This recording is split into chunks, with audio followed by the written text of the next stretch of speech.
ये कहानी है सत्यवती की, जो मछली के पेट से जन्मी थी और एक मछुआरे ने पाला था। उसके शरीर से मछली जैसी गंध आती थी, इसलिए लोग उसे मत्स्यगंधा कहते थे।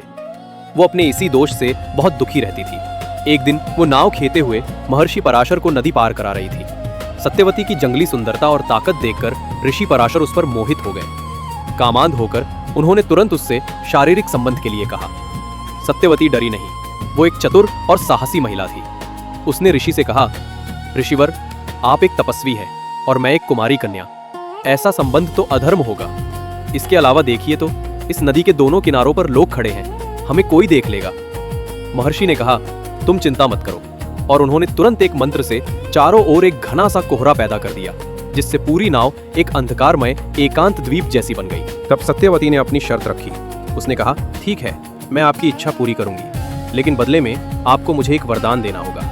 मेरे शरीर की ये मत्स्य गंध हमेशा के लिए नष्ट हो जाए और इसकी जगह एक ऐसी दिव्य सुगंध आए जिससे पूरी कोस दूर तक हवा महक उठे। महर्षि पराशर ने तथास्तु कहा, और उसी पल सत्यवती के शरीर की वो दुर्गंध गायब हो गई और उसकी जगह एक ऐसी मादक स्वर्गीय सुगंध ने ले ली कि पूरी नदी महक उठी।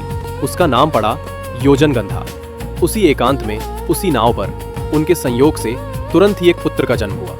वो बालक तुरंत ही एक वयस्क तेजस्वी ऋषि बन गया।